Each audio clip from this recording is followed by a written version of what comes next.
Happy Friday, chikahan mga kapuso! Treat yourself and make yourself feel special.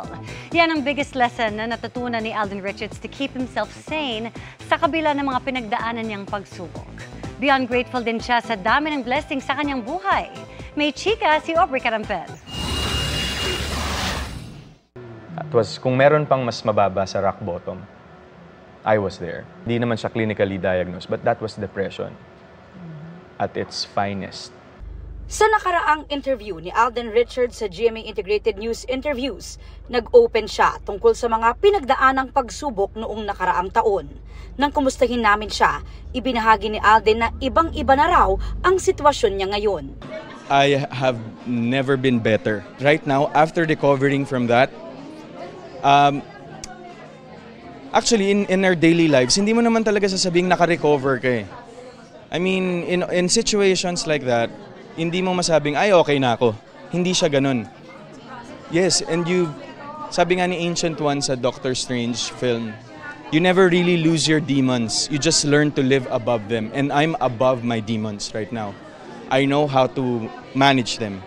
Natutunan din daw niya na bigyan ng priority ang kanyang sarili at well-being, pati na ang kanyang personal goals. Always treat yourself and make yourself feel special. Do not forget that.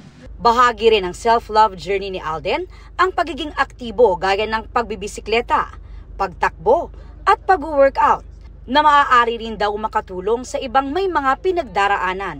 During my lowest, pinipilit ko siya.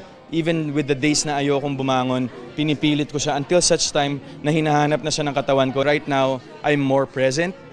I'm more present for myself so I can be present for other people.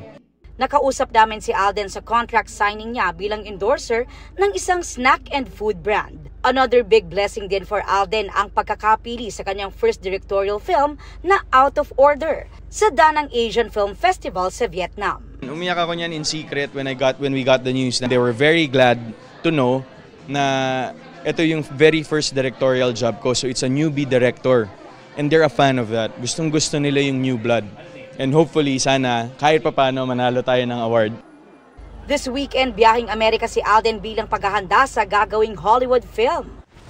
Back to hosting din si Alden sa dance reality competition na Stars on the Floor.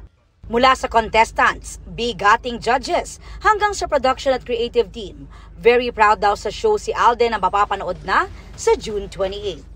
Aubrey Carampel, updated sa showbiz happenings.